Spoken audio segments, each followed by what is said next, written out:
Saturday, September 19th, 1992.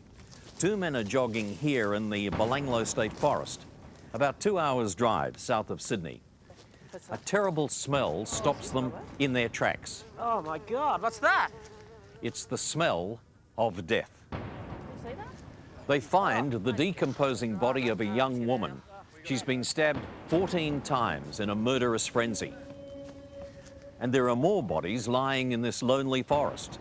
They're the victims of Australia's most cruel and vicious serial killer, a monster who murdered for his own sick gratification.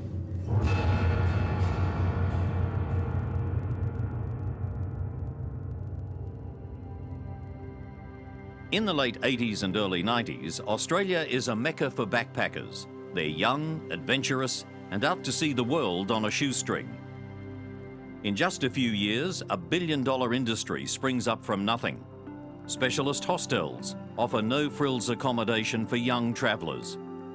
Here, they can meet other backpackers from all over the world, share their experiences, and plan new adventures.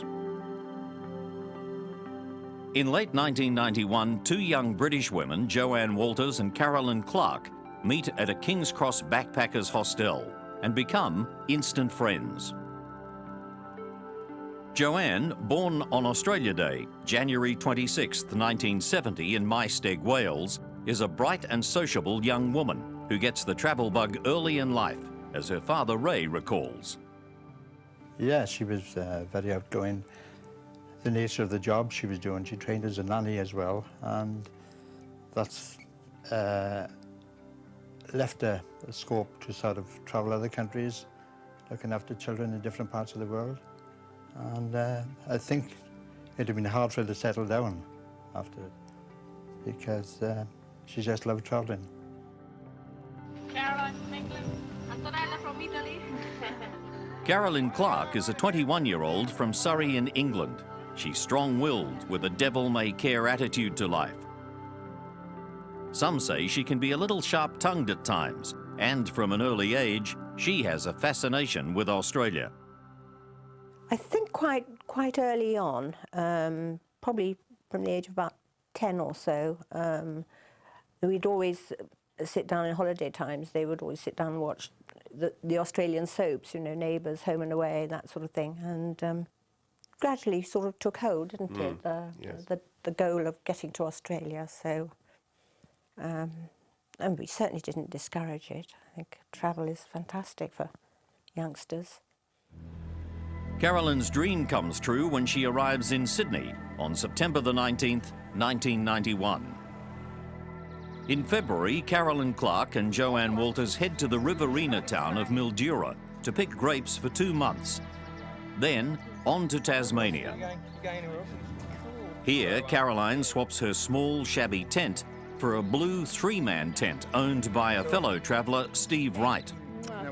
Steve has accidentally torn a hole in the tent with his fruit-picking knife and has patched it together with address labels he made on a computer. Joanne and Carolyn returned to Sydney for a few days before leaving on the morning of April the 18th, 1992, Easter Saturday, to hitchhike around Australia. They take the train to Casula Station in Sydney's southwest, with plans to then hitch a ride to Melbourne and onto the Great Ocean Road and beyond. Then, Carolyn Clarke and Joanne Walters disappear.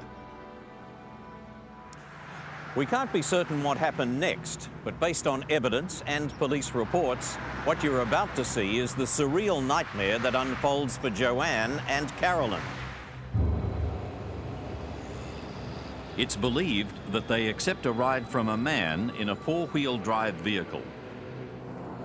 As the 4-wheel drive cruises south along the highway, country music playing on the car stereo system, the two English girls find this fit, muscular, rugged-looking Aussie bloke intriguing, even a little charming.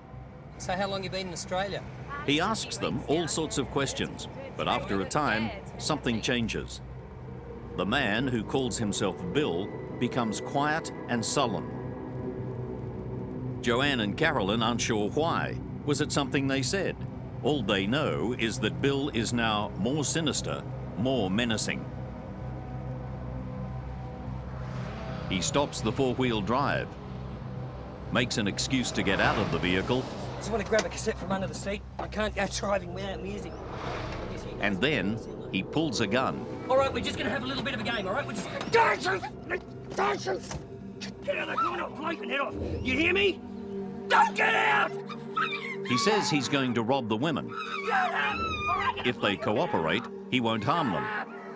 He produces restraining ties and tells Joanne to tie Carolyn up. hold your hands up! Hold your hands up! Cross them! Clear up! Now!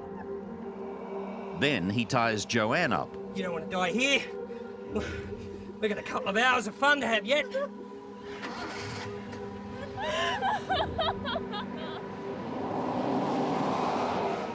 As he pulls back onto the highway, the assailant is in complete control, and the women are terrified.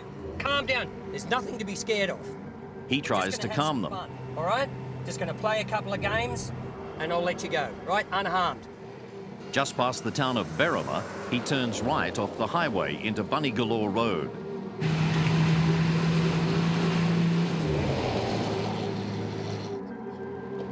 Carolyn and Joanne are being taken deeper and deeper into the remote, rugged bushland of Belanglo State Forest. Stay in the car! The women are taken out of the vehicle and into the bush. Get out of the car! Get out of the car! Walk! Move it! Move it, you bitch! Sit on the ground. Bill now says to Joanne and Carolyn that he wants to have sex with them. No, I'm just gonna untie you. Look, see? I'm not here to hurt you, okay? He frees Carolyn's arms and allows her to smoke. There you go, see? I told you. She nervously gets through 6 cigarettes as Bill sits watching, talking, trying to keep the young women calm and under his control.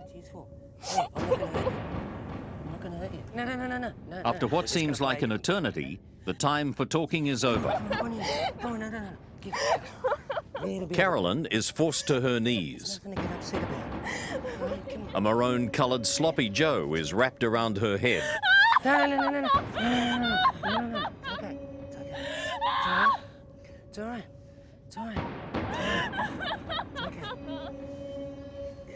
The killer shoots her once in the head, killing her instantly.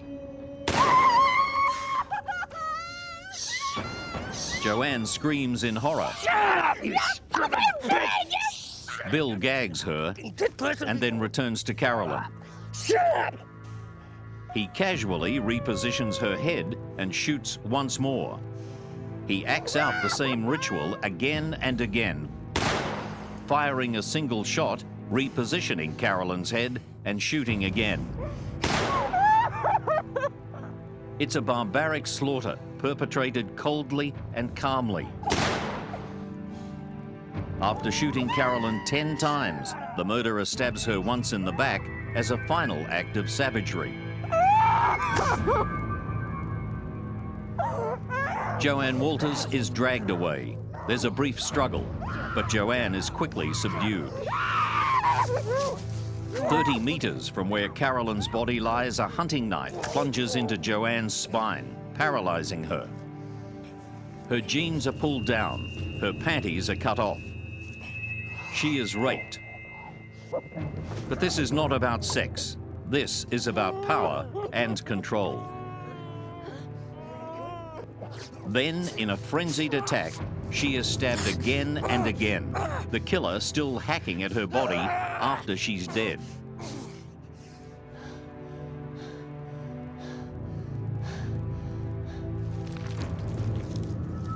When it's over, the bodies of Joanne and Carolyn are crudely concealed with twigs and leaf litter before the killer leaves the scene.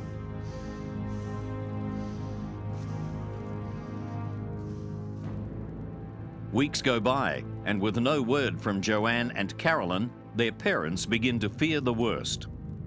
When we didn't hear from Joanne, and we knew when Father Day came, and I hadn't received anything, we knew something was wrong, because that wasn't Joanne.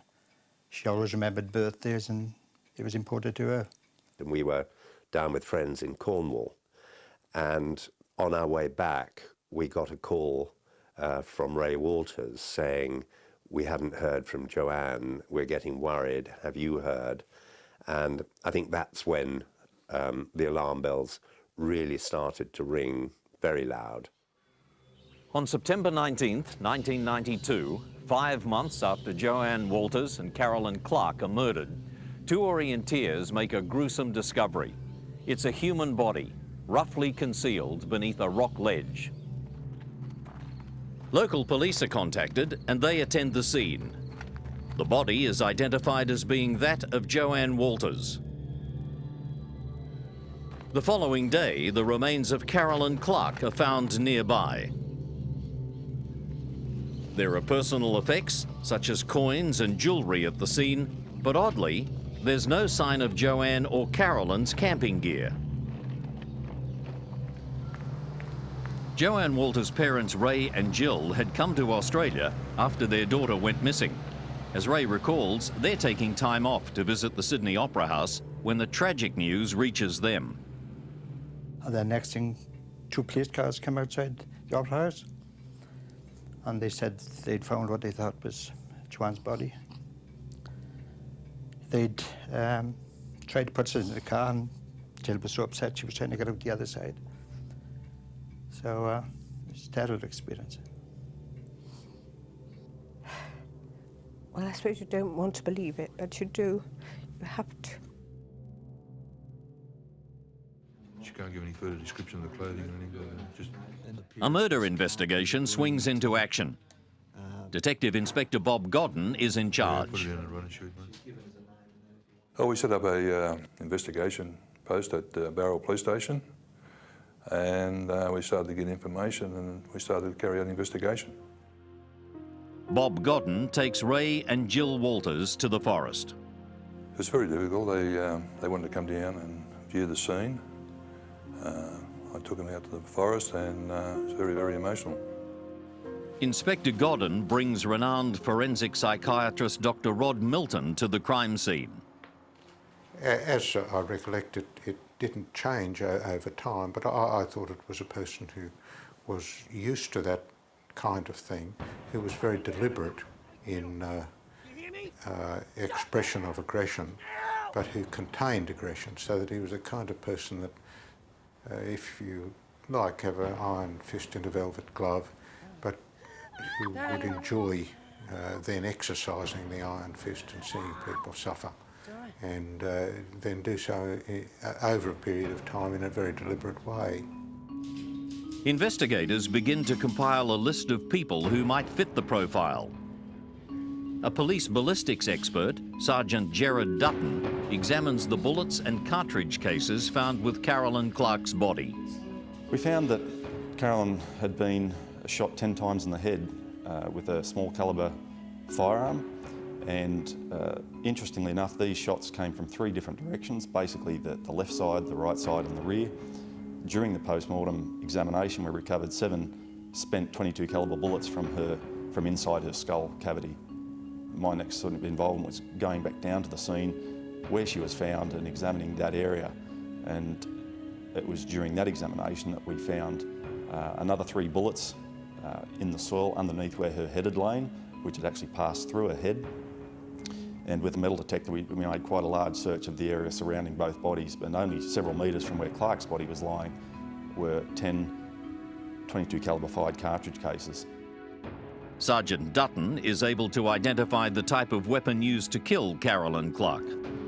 My laboratory investigations revealed that one gun had been used, and that it was, as far as I could determine, a Ruger Model 1022 self-loading rifle. What I also found in relation to the bullets that were recovered from her head and at the scene was that there was a very unusual gouge mark on some of these bullets. They were very typical of being caused by a misaligned baffle in a silencer. As the bullet passes through the silencer, the side of the bullet scrapes up against it and it removes some of the lead in, and that's what I was seeing in this particular case. So the murder weapon is a Ruger 1022, almost certainly with a silencer fitted. But this is the only positive lead so far, and there are something like 55,000 of these weapons throughout Australia. With so little to go on, investigators have serious doubts that the murders will ever be solved. Then, more than a year after the first bodies of Joanne Walters and Carolyn Clarke are found, a local man makes a gruesome discovery in Belanglo Forest. It's the skull of a young Melbourne woman, Deborah Everist, who's been missing since 1989, almost 3 years earlier.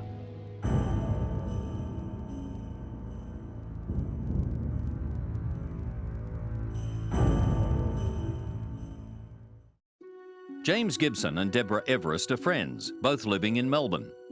James is a slightly built young man. His trademark black hat covers long hair pulled back into a ponytail. A freewheeling spirit, he seems an odd match with his friend, Deborah Everist. She's much more orthodox, and she's no fan of the alternative lifestyle. In the summer of 1989, James is keen to go to Sydney and then back to the border town of Albury for an alternative culture festival. He asks Deborah to go with him.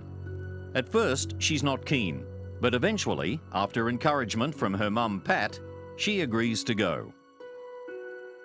This was the first time she had been away from home. Her father had been sick, and she'd been helping me a lot, and she said, "Oh, Mum, if you really don't want me to go, I won't go." And I said, "Oh, the break will do you good." On December the 28th, James and Deborah's parents drop them off at the local railway station.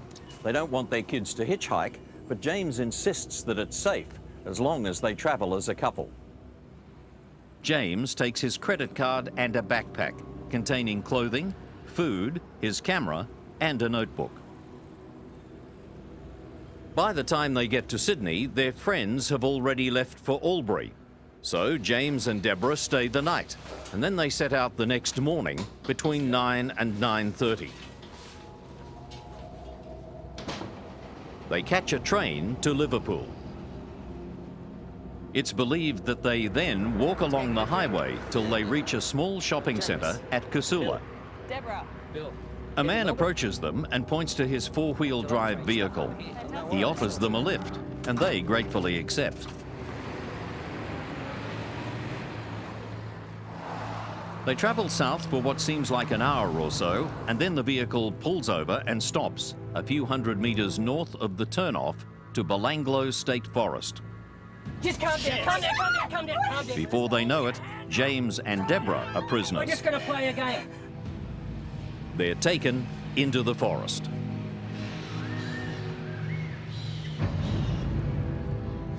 Shit.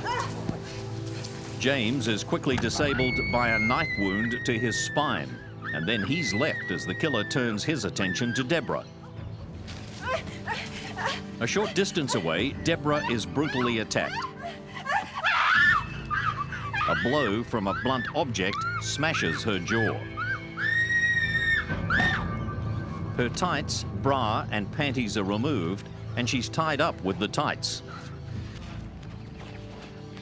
She's raped. When the assailant has finished, he repeatedly stabs her. 30 metres away, James, unable to move, is forced to listen to the full horror of Deborah's murder, knowing that his turn is coming soon. And soon enough, his killer is upon him. You bitch is dead. Now it's your turn. The knife, still wet with Deborah's blood, now plunges into James's chest. His body is roughly covered in twigs and leaves, and then the murderer goes home.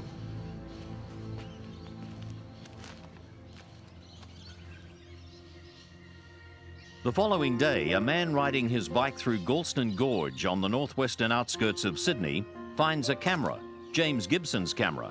The man thinks nothing more of it. In March 1990, James's backpack is found by the side of Galston Road. Police search the area, but no more clues are unearthed.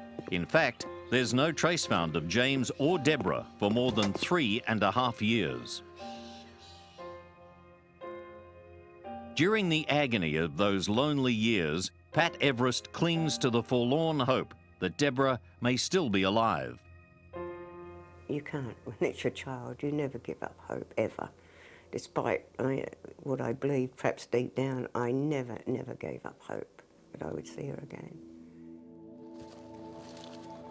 It is October 1993, 13 months after the bodies of Joanne Walters and Carolyn Clarke were discovered in Belanglo State Forest. Bruce Pryor, a local potter, knows this forest like an old friend, and he takes a keen interest in the progress of the Clarke and Walters murder investigation. He spends long hours tramping through Belanglo, using his local knowledge to look for clues. He searches the area for months. Then one day in October, Bruce follows a hunch and drives his truck to a little-known fire trail called the Morris Trail. So I get out of the truck, lock the truck, and take my walking stick and head off through the scrub. And within 50 metres, I'd come across the thigh bone lying on the ground.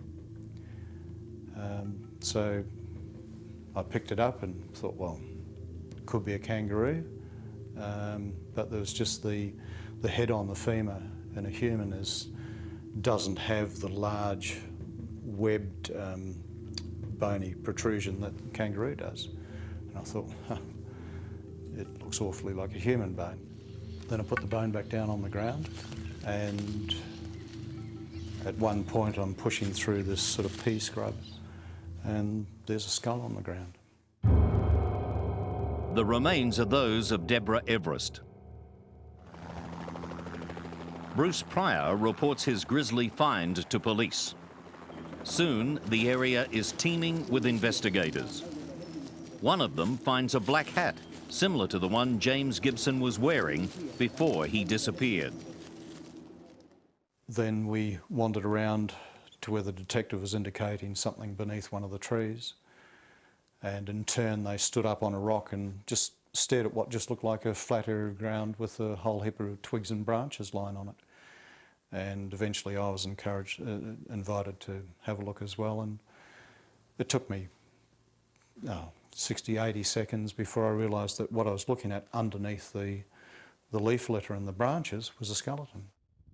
An examination of dental records proves that these are the remains of James Gibson. The forensic pathologist, Dr. Peter Bradhurst, examines the two bodies. He confirms that both died horrifically. And he gives an insight into how the killer disabled James before he raped and murdered Deborah. A stab wound in his spine would have paralysed him because the cut or evidence of the cut into the vertebral column indicated that it had gone through the vertebral canal and would have severed the spine. It seems highly possible that there's a connection between the murders of James Gibson and Deborah Everist in late 1989 and the killings of Joanne Walters and Carolyn Clarke in 1992. And Bruce Pryor, the man who found Deborah Everist's skull, now finds that he's a prime suspect. My initial interview at the police station lasted 4 hours, and I was asked if I was involved in the murders of these people, which I found appalling that they would even think that I had any involvement whatsoever in their demise. So here I am, I'm sitting there waiting for the slap on the back and saying, I've done a good job, and suddenly I realise that I'm actually under investigation. Bruce Pryor will remain high on the list of suspects for several months before he's finally excluded. On October the 6th, 1993, Inspector Bruce Couch leads a police search through the forest. We first became involved when the Victorian couple were found. And our close-in compressed search of that immediate area and the surrounds, probably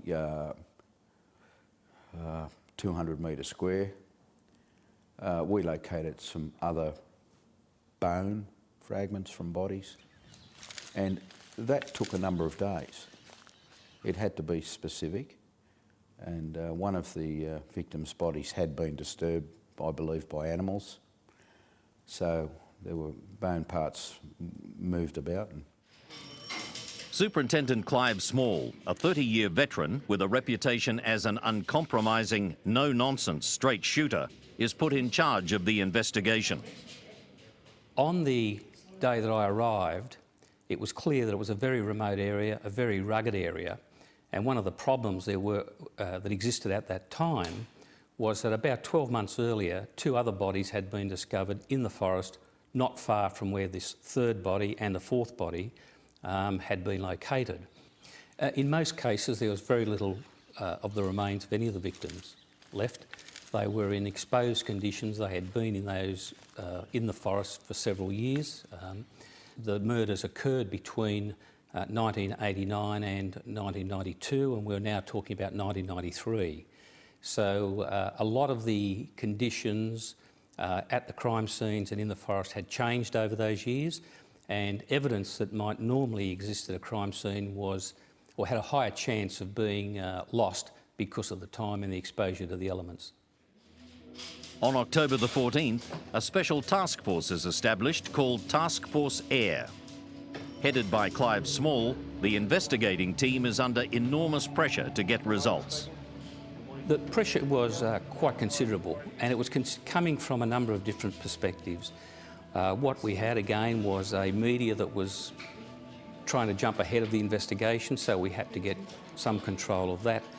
The pressure on looking after the welfare of the police that were down at this location was a major issue, and of course there was a general political pressure that existed when we had stories of serial killers running around in the highlands and those sorts of reports. John Fay is the Premier of New South Wales, and the Belanglo forest happens to be in the heart of his electorate, so for him this is personal as well as political. The winner is Sydney, Australia. And just 1 month earlier, he had led Sydney's successful bid for the 2000 Olympic Games, based partly on Australia's reputation as a safe country. And then almost instantly, here was a country that had some dark secrets, that was getting publicity all around the world. It seemed so contrary to all that we'd represented as being Australian. And I must say that it made me very apprehensive to put this matter to rest. Now a team of 40 police is combing the forest for clues and possibly more bodies. We were aware that there were a number of people missing. What we certainly couldn't tell at that time was, of all the people we had listed as being missing, who of those could be in the forest and who were not relevant to the forest. November the 1st, and the worst fears of investigators are realised. Another body is discovered. It's the remains of Simone Schmidl, a young German woman, murdered and left in the forest for more than 21 months.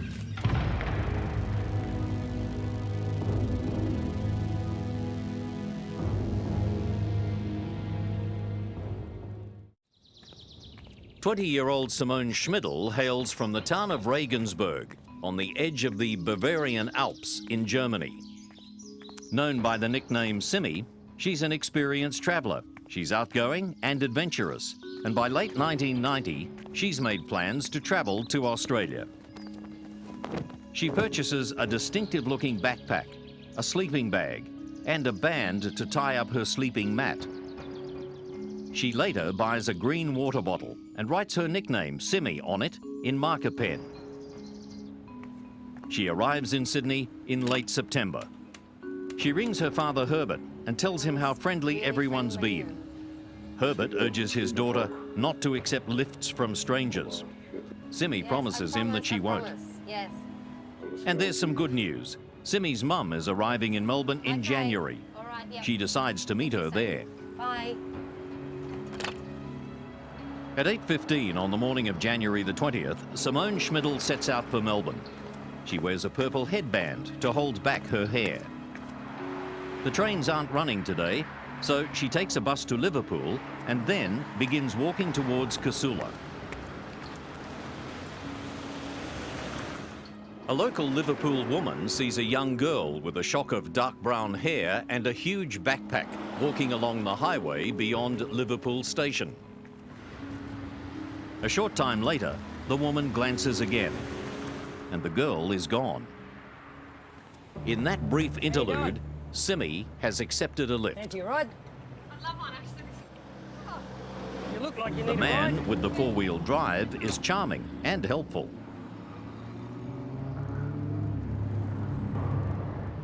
As they drive south past Mittagong, the driver becomes more aggressive. He launches into an anti-Asian diatribe. Then, without warning, he pulls over and pulls a gun. Okay, wait. Calm down! Calm down! Calm down! You're yelling, get no play off!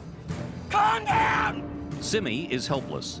You gonna stay calm? The man quickly gains complete control, binding the terrified young woman with an elaborate wire and rope restraining device. Stay nice and calm. Okay. At the same time, he tries to reassure her that she'll come to no harm if she just gives him what he wants. You calm? Feeling good? Good. The vehicle turns into Belanglo State Forest. Simone is gagged and taken into the bush.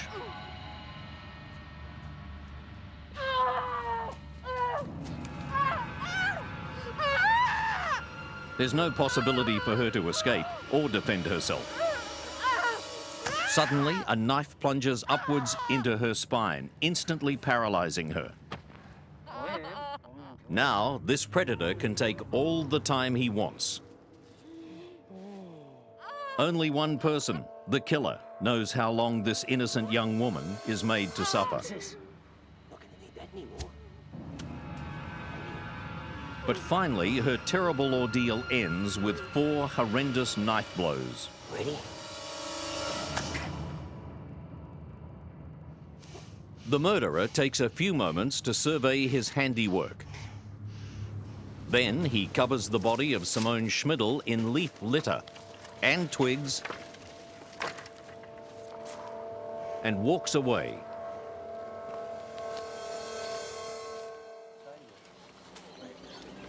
Monday, November the 1st, 1993. The police search team of 40 has now scoured an area of 22 square kilometres. The search is close to being called off. Then they find the remains of Simone Schmidl. In Regensburg, Simone's father, Herbert Schmidl, a bus driver, is working when a relief driver is sent out to meet him. Then his wife arrives with tragic news. Dann stieg ich ins Auto und habe meine Frau mitgeteilt, also am Radio über die. And as I got into her car, she informed me that they had announced on the radio that Simone's body had been found. To me, that was unbelievable. And I started shaking all over. Detectives in Bowral recognise Simone's purple headband from photographs in their missing persons file. She's dressed in the clothes she was wearing when she was last seen. But her backpack and camping gear are nowhere to be found. Clive Small is attending a conference in Sydney when he's notified that a 5th body has been found. He suspects that it won't be the last. By the time we got to the discovery of the 5th body, based on the records that were available and what we had at the time, we suspected that there were probably another 2. The search team under Inspector Bruce Couch is dramatically increased. Well, initially it started with 40, plus myself and my deputy, and it escalated, I guess at the end of the day, between 250 and 300 police, which is a huge logistical exercise. Police walk shoulder to shoulder through the forest or crawl on hands and knees, searching for the most minute of clues.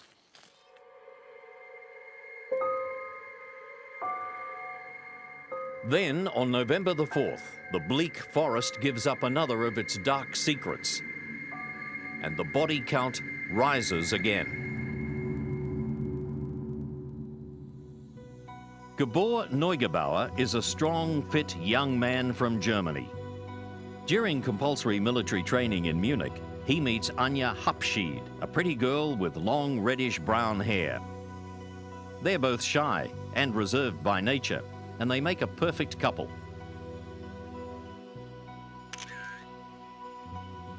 They love to travel together.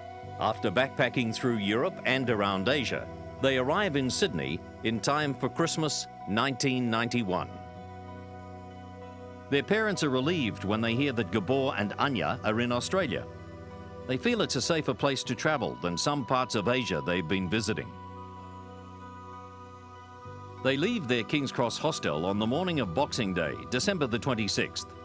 It seems likely that they follow what's become the backpacker routine, a train to Liverpool, and then a walk to Casula, and hopefully a lift south.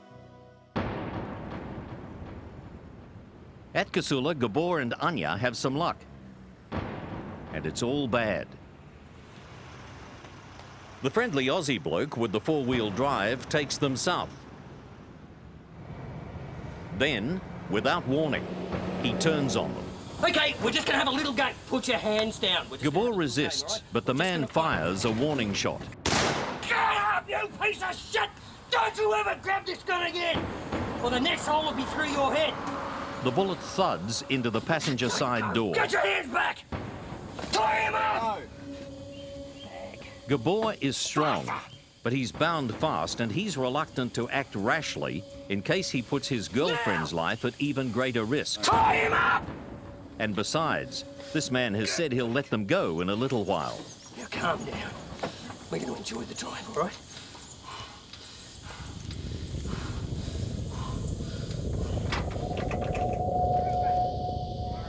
But soon, the kidnappers' intentions are clear.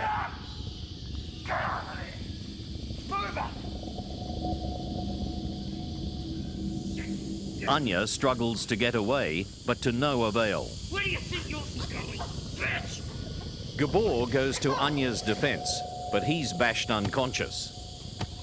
He is shot 6 times in the head.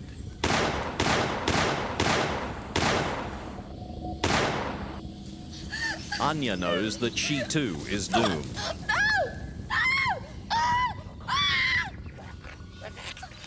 She's dragged away. Later, we don't know how much later, a macabre ritual is played out. The young German woman is forced to kneel with her head bowed. Then she is, in effect, executed, decapitated with brutish force. The bodies are dragged to their final resting places, 55 meters apart. A money belt containing currency, airline tickets and traveller's checks is left 60 meters from Gabor's body and 20 meters from that deadly restraining device. Anja's jeans are left more than 150 meters away, along with drink bottles, rope and empty bullet boxes. Serial numbers on these bullet boxes will ultimately be used to help track down the backpacker murderer.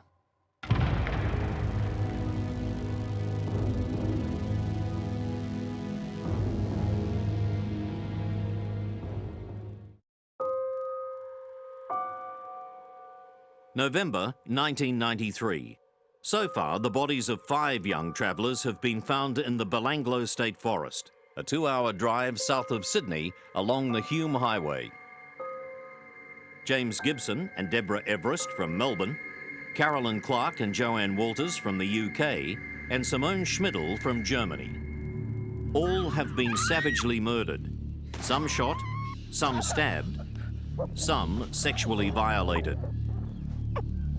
Then, on November the 4th, the bodies of the young German backpackers Gabor Neugebauer and Anja Habschield are discovered, and the murder count rises to 7.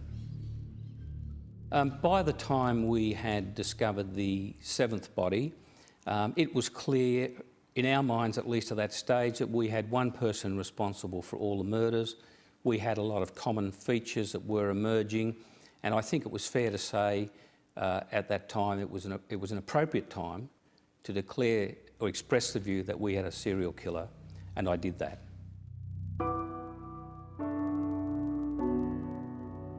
In Germany, Gabor Neugebauer's parents, Manfred and Anja, are informed that their son's body has been found. Bob Gordon told us. But before, journalists are calling every morning at 6 o'clock and told us they have found a boy or a skeleton with a head, and so it must be your son. And after an exhaustive search of the murder scene, ballistics expert Sergeant Gerard Dutton has some useful evidence to examine. We found a number of Winchester cartridge cases and a number of Ely brand cartridge cases, as well as bullet damage to trees and other things. And this was quite exciting because once I'd had an opportunity to examine these cartridge cases, I was able to establish that the Winchester cartridge cases had all been fired in the same weapon that was used to kill Carr and Clarke. And now we had a definitive link between two of these murder scenes. Did he say where he was when it happened? On November the 9th, a toll-free hotline is set up. The response is so overwhelming that a sophisticated new computer system has to be devised in order to handle the avalanche of information from the public. At this early stage, there are numerous persons of interest, but there's one local family name that keeps cropping up. The name is Milat. A number of people mentioned the Milat family as being suspects for the murders. The reasons that were given were very general, but they included things like they were locals who had an intimate knowledge of the forest. A number of the brothers were very much into guns and were described as being gun freaks. A number were in fact members of gun clubs. The family had some run-ins with the police. They were seen as loners who lived by themselves, who looked after one another, who didn't interact with the community or police. And I think it was that sort of what I might regard in American terms as sort of being hillbillies, in a sense, that drew attention to them. Police receive a phone call about a man calling himself Paul Miller, who's been known to make strange and menacing statements to his workmates. Before any bodies have been found in Belanglo Forest, he says, "I know who killed those Germans." And later he says, "There are more bodies out there. They still haven't found them all."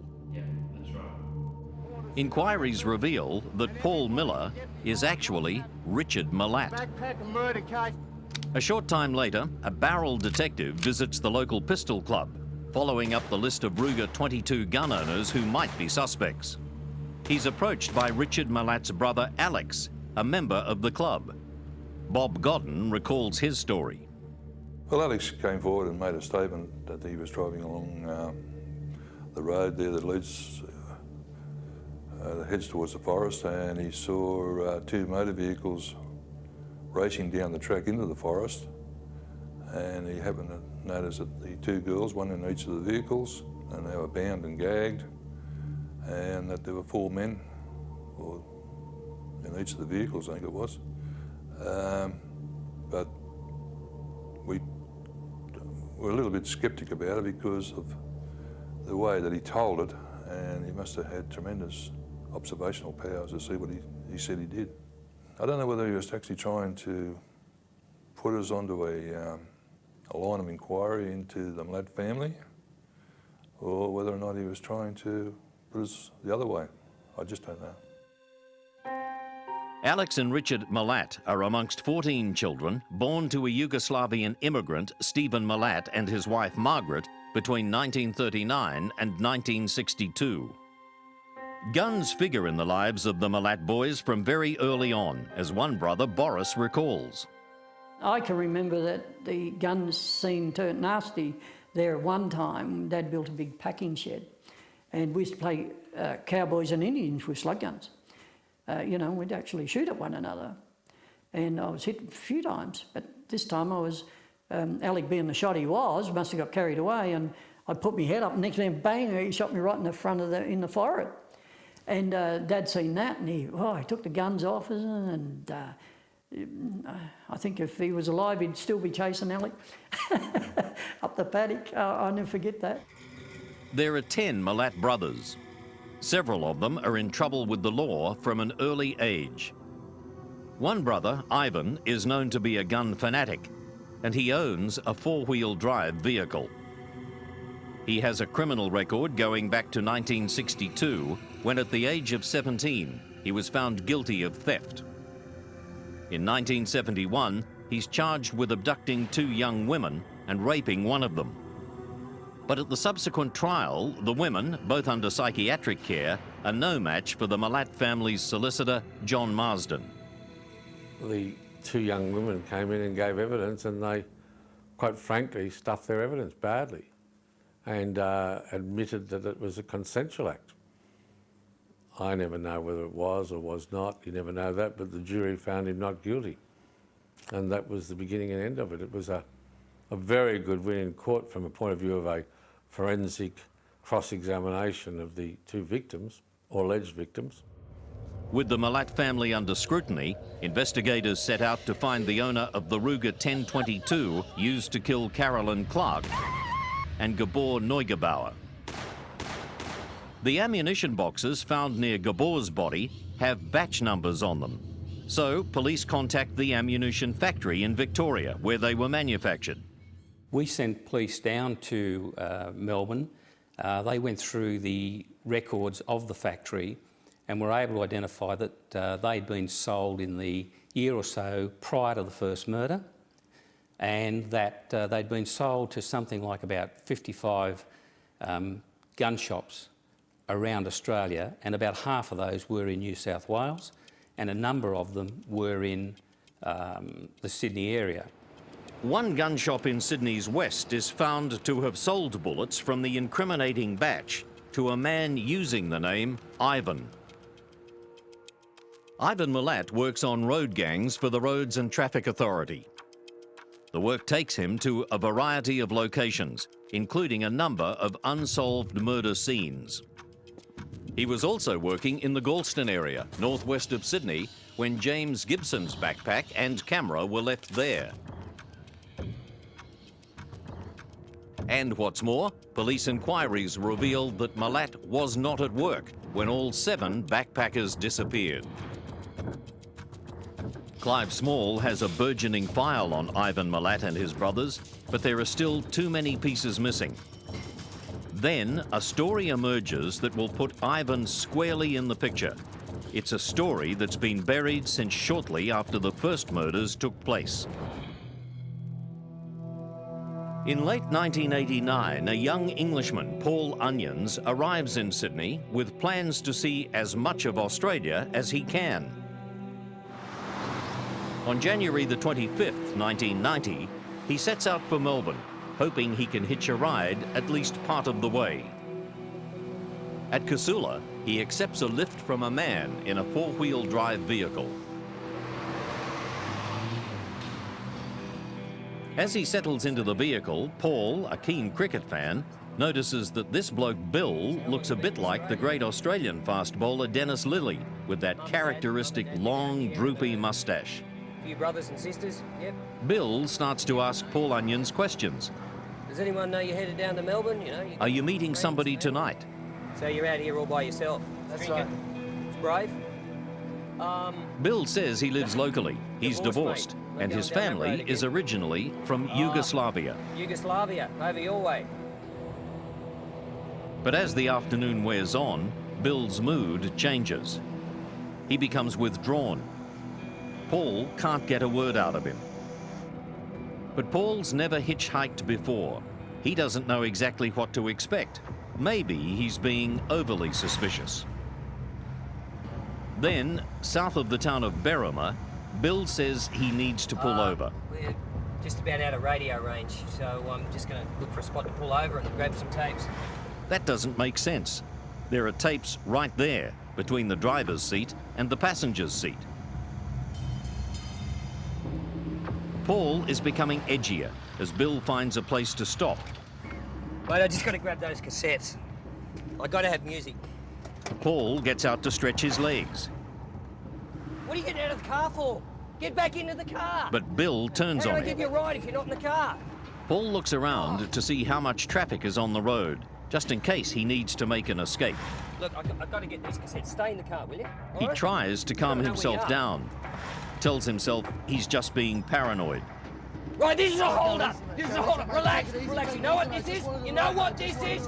Calm down. Stay in the seat. Don't get out of the seat. Paul Onions isn't being paranoid. This man is going to kill him. What are you doing? What are you doing, you stupid shit? He dives out of the vehicle and runs for his life up the highway. Bill grabs his gun and shoots. A local woman, Joanne Berry, is driving south with her sister and her children, and she comes across the scene. Passenger side guy was trying to wave down a car as if something was terribly wrong, and the second guy tackled him on the road, pushed him onto the medium strip. They seemed to wrestle a bit there. Then the first guy got up again and was running onto the road trying to wave down cars. Got tackled again. Got up again, ran, and he stood right in front of my vehicle in the lane. I'd been slowing down because I didn't want to run over anybody. He came up to the driver's side window, said, "Help me, he's got a gun." I initially said, "No, look, I've got all these kids, I can't do anything." Somehow I got off the road. The first guy hopped in. Get out of here, get out of here, go! I reversed up the side of the road. We sat there and watched as the driver of the four-wheel drive started running back to his car. He looked to be hiding something, you know, like he was running as if he had his arms folded across his chest. He hopped in his vehicle and just drove off. And I then drove up, did a U-turn where I could and drove back to Barrel. A constable takes a statement from Paul Onions here at Barrel Police Station. Another officer calls in a bulletin on the police radio, but there's no real urgency. This seems to be no more than a routine case of attempted robbery. Paul hears nothing further about the incident and eventually returns home to England. The police report is lost. Before that report resurfaces in early 1994, Simone Schmidl, Gabor Neugebauer, Anja Habschield, Joanne Walters, and Carolyn Clarke will lose their lives.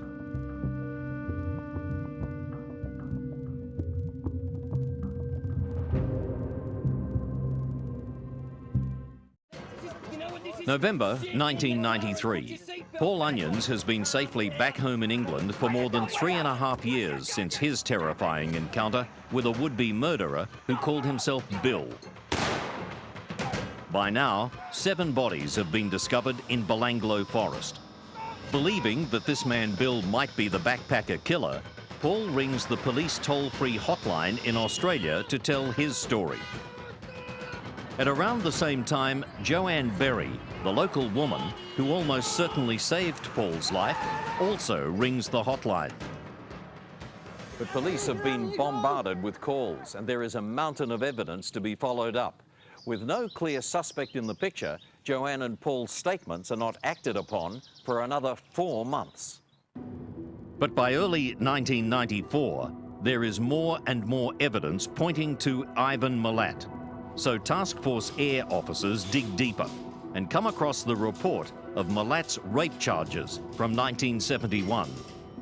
Then they take another look at the extraordinary story told by Paul Onions and corroborated by Joanne Berry. Some investigators are now convinced that Milat is their man. Clive Small, though, is still being cautious.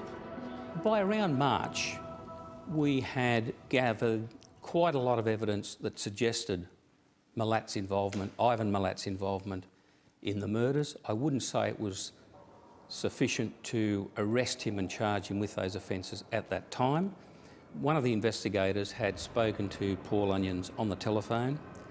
There were actually several calls to discuss what he could remember about the incident, what he could describe.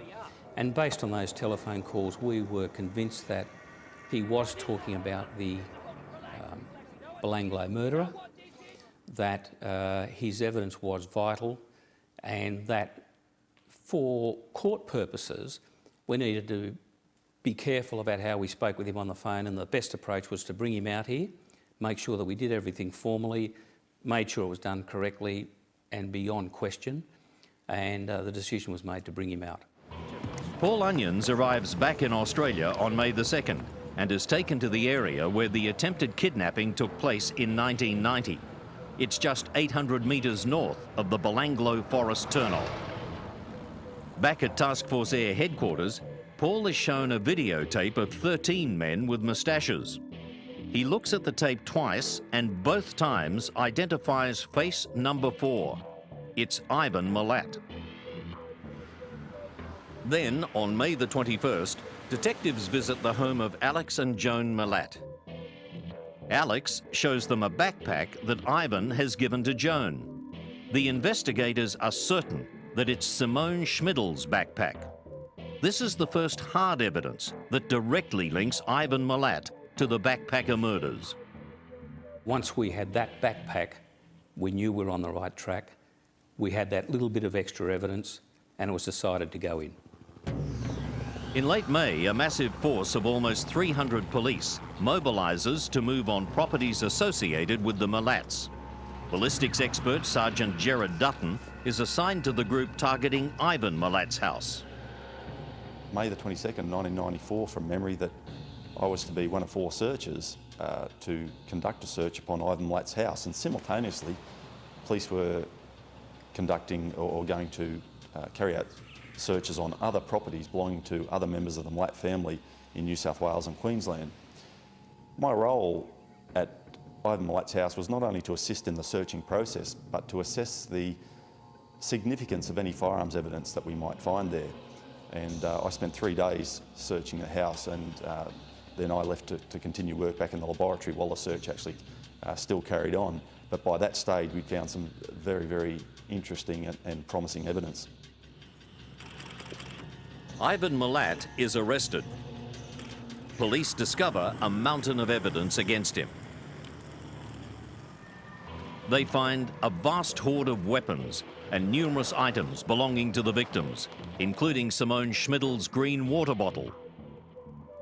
The name Simi has been scratched out, but can be seen when examined under infrared light. A pillowcase is found in Milat's garage. It's similar to the one seen by Paul Onions, and it contains elements of a restraining device, including sash cord stained with blood, almost certainly the blood of Carolyn Clarke. A photo is found of Milat's girlfriend wearing a Benetton top, identical to one owned by Carolyn, and it's of a type that's sold in England, but not in Australia. At the home of Richard Milat, police find sleeping bags belonging to Carolyn Clarke and Joanne Walters, and the tent Carolyn's been given by fellow backpacker Steve Wright. Richard Milat disputes the findings to this day. It was not Carolyn Clarke's tent. We identified that tent at the courthouse not being hers. I don't know what they found at the court, but as far as I was ever concerned, it was never her tent. But the tent has a hole, repaired with computer tape, consistent with the hole that Steve Wright had made with his fruit-picking knife. At the home of the Milat matriarch, Margaret, the search uncovers weapons and a crucial piece of evidence, a blue Next brand shirt belonging to Paul Onions. And there's more of the victim's property and a large amount of weapons and ammunition scattered over several other Milat properties. Some of the ammunition matches batch numbers found at 2 of the murder scenes. But the most incriminating discovery is found in a wall cavity in Ivan Milat's home. An officer shows it to Gerard Dutton. He'd recovered this bag and he looked inside, and that's when he called me. And so when I went up and had a look, I couldn't have been more excited, because inside that bag were components of a Ruger 10-22 rifle. And in particular, there was the trigger assembly, an aftermarket magazine. The item of most interest to me, it was a Ruger 10-22 breech bolt assembly. And I was tremendously excited, because that offered a real potential to marry up the marks that were left on the cases in the forest using that particular component. But Clive Small still doesn't believe he has the smoking gun, the hard evidence to charge Milat with the 7 backpacker murders. The initial warrants were for both the attempted murder of Paul Onions and the belief that he might well have had, and other members of the family might well have had property or other evidence relating to the murders of the 7 backpackers. But at the end of the day, when he was arrested, the charge preferred against him was against the attempted murder of Paul Onions, because we needed time to assemble all the facts and the evidence we had relating to the other 7 murders, and to analyse the exhibits and property that were found on the day of the raids. The ballistics expert Gerard Dutton examines the Ruger breech bolt found in Ivan Milat's home, but only some parts of the weapon have been discovered. So back at the laboratory, I used the breech bolt that we found from the wall cavity. I disassembled another Ruger 1022 rifle, introduced that breech bolt, reassembled the rifle, and then test fired it into our water tank. Now the whole idea of this process was the action of cycling cartridges through the rifle leaves certain marks on the cartridge cases, and in particular the face of the breech bolt will leave certain marks, as does the firing pin, the extractor, and so on. And it was those microscopic marks which I was able to use to identify this breech bolt as having been used or having been fitted to the gun that was used to kill Carr and Clarke. And so, yeah, I distinctly remember the hairs on the back of my neck standing on end. It was a very unique moment. On May the 31st, 1994, Ivan Milat is charged with all 7 backpacker murders. I believe right up until the last day, Ivan believed that he was somehow still in control of the situation. He didn't believe that the police would ever convict him. I don't think he actually objected to being the centre of attention and being the person accused of these murders, because I think he still thought he was in control of the situation. At the committal stage, Milat is represented by John Marsden, who doesn't mince words with his client. And I said, Ivan, if these things are true,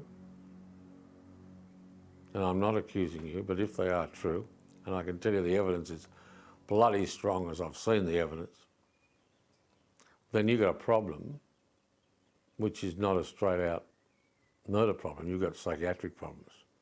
We need to get psychiatric help and treatment and see whether you can do a compromise deal. And Ivan didn't react well to that, and the next time I went to court, I was standing up in court before the learned magistrate Flack, and Ivan said, I've sacked John Marsden, he's not my solicitor. And that was the last contact I had with Ivan Milat. At the committal hearing, Simone Schmidl's father, Herbert, is asked to identify some of Simi's belongings. He takes offence when his evidence is questioned and throws his cigarette packet across the courtroom. I was in a situation which one does not experience every day. And on top of that, to sit across from the accused killer with 6 or 7 meters distance between us, and he looks at me with a grin on his face. I don't know why I did this, but it gave me great satisfaction, throwing that cigarette packet, as I felt the defence lawyer was trying to catch me out. In any case, that grinning face of Milat will haunt me for the rest of my life. Milat is committed for trial to commence in June 1995, but proceedings are repeatedly delayed as wrangling continues over legal aid for his defence. The trial finally begins on March the 11th, 1996, at the St James Supreme Court, with Justice David Hunt presiding. The accused is represented by barrister Terry Martin. Early in the trial, Crown Prosecutor Mark Tedeschi produces a key witness. Paul Onions I think he was my first witness. He was obviously a most important witness. Really, I think you could say the most important witness in the prosecution case. The reason being that he was the only person who had been the subject of an attempted abduction by Ivan and got away. And Ivan had not just Paul Onions, but all of this circumstantial evidence and forensic evidence, his possession of voluminous amounts of backpacking equipment which could be proven had come from these 7 deceased backpackers. The ballistics evidence, which showed that he was in possession of the 2 firearms which had been used, the blood that was found in his home that was shown to have been consistent with having come from one of the deceased backpackers. His possession of cable ties that were the same as the cable ties at one of the death scenes. His possession of material identical to that which had been used in one of the other restraints on one of the other backpackers. I mean, there was an enormous amount of evidence. I might have told you, less than half of it, less than a quarter of it. During the trial, Anja and Manfred Neugebauer watch Milat closely. I said to the policeman, I wanted to see in his eyes, to look what happened. And then he saw me, and all the time he couldn't look in my eyes. He always looked like ashamed, or I didn't know. His down. And his head down.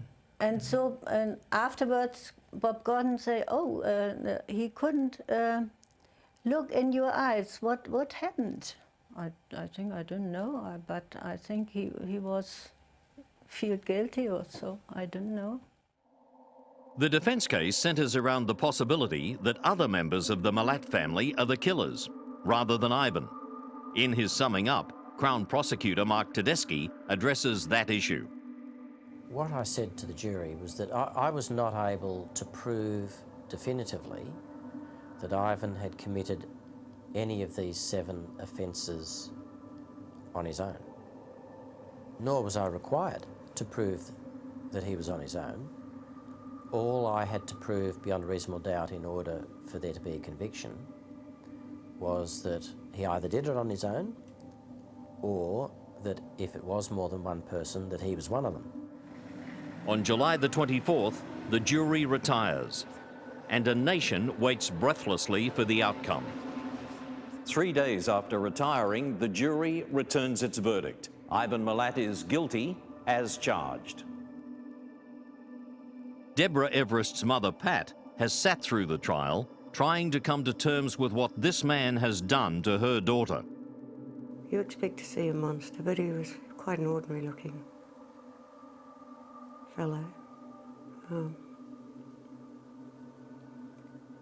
it's still very hard to believe that a person could do that to someone else.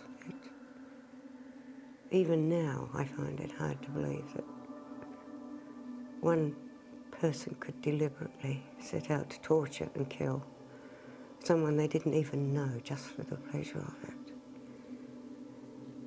I mean, he just must be pure evil, that man. I just can't imagine it.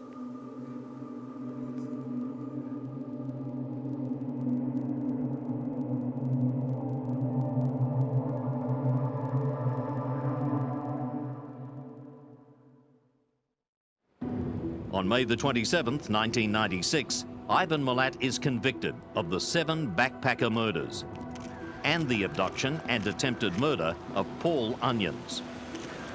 Carol and Clarke's father, Ian, recalls the scene as the verdict is handed down. There was a tremendous amount of emotion and relief once the verdict came. And there was sort of, controlled screams of delight, I think, when we got the verdict, which, or there were 8 verdicts, in fact, and he was thankfully guilty on all of them. But it was a very emotional time. Milat is sentenced to 6 years in prison for the robbery and attempted abduction of Paul Onions. For the murders of the 7 young backpackers, he is sent to prison for the term of his natural life. He is far from a model prisoner.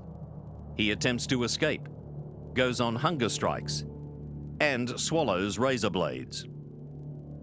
Today, Milat lives separate from other prisoners in the Supermax section of Goulburn Jail. He continues to protest his innocence. I think there's remnants of Ivan's control freak attitude still left with him. The reason he, in my view, why he won't admit to these offences was because While he doesn't admit to them, he still thinks he's got you over a barrel. The other reason, I think, is because he realises that once he admits to it, everything's gone. He's got no control.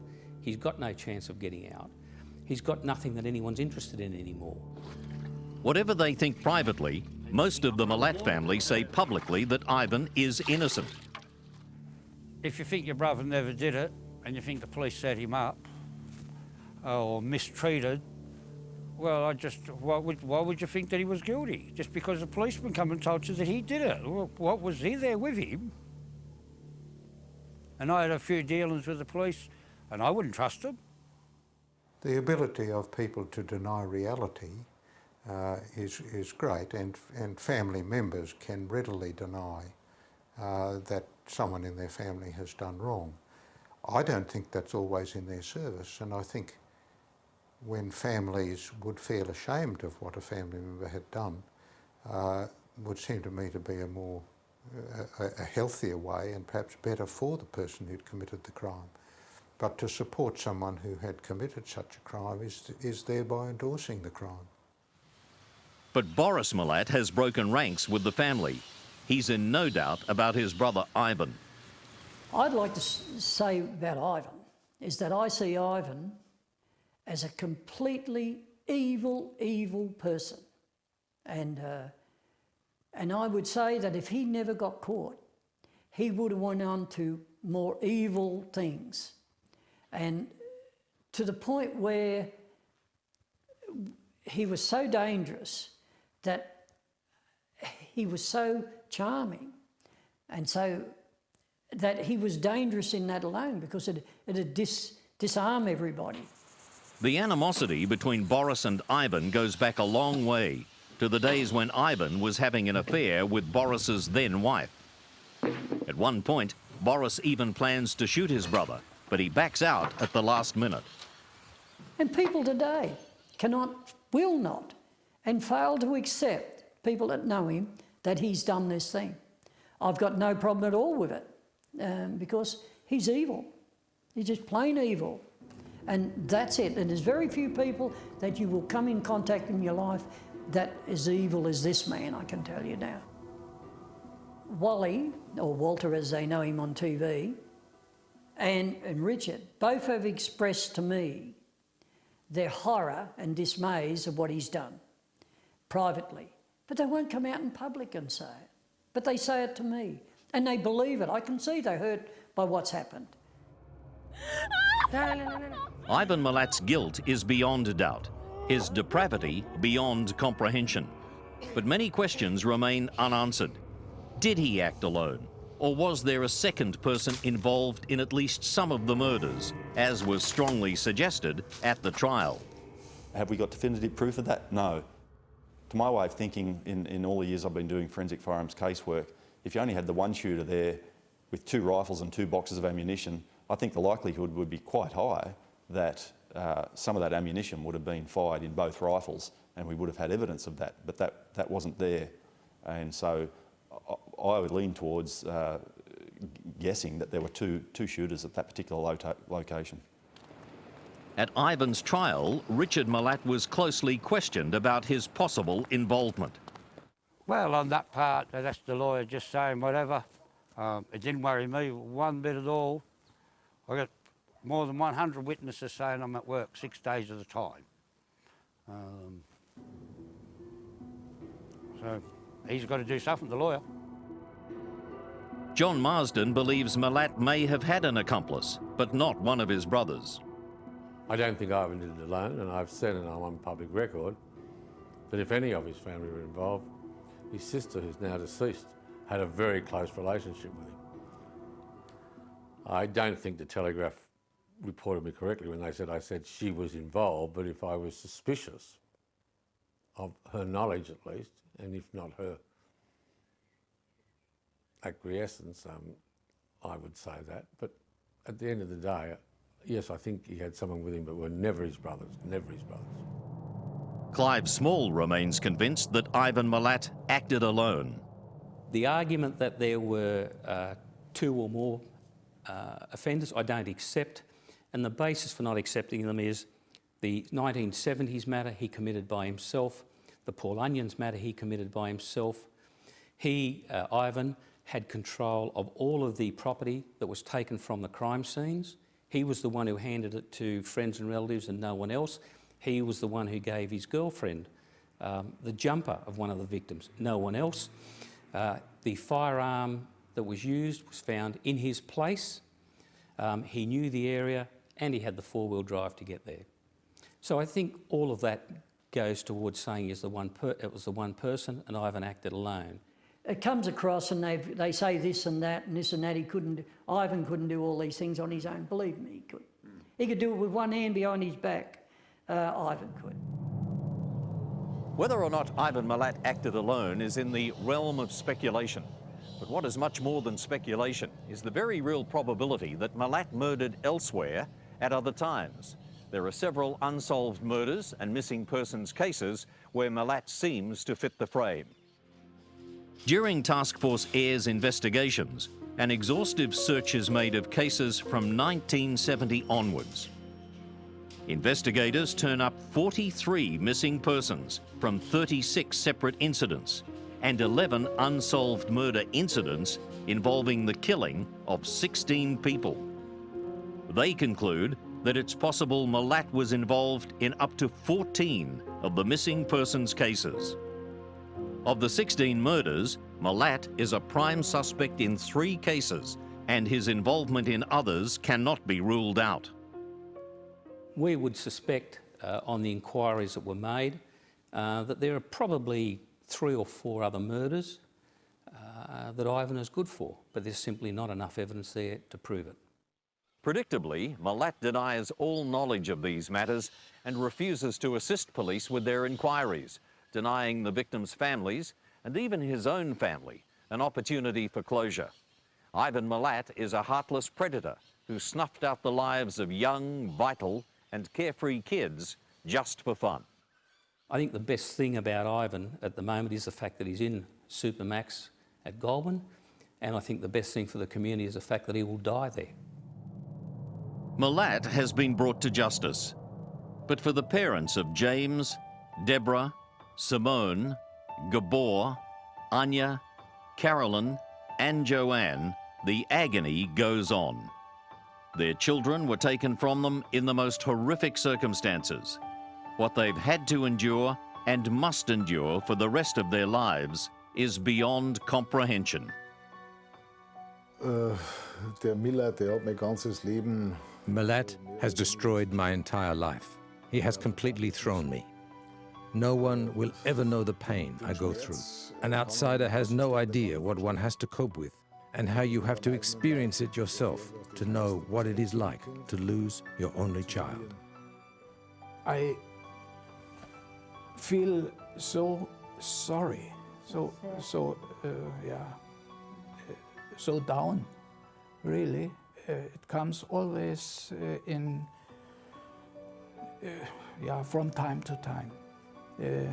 And it is still now 15 years after this event, or this accident, or this, it's not, it's still worse. It's still worse, sometimes even more emotional. Even now, I wake up sometimes and think, perhaps it was just a dreadful mistake. Perhaps it wasn't her at all, you know. I don't think your brain ever really accepts the loss of a child.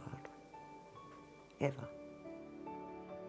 I think you do come to terms, and you have to if you're going to have any sort of life. But you never stop grieving.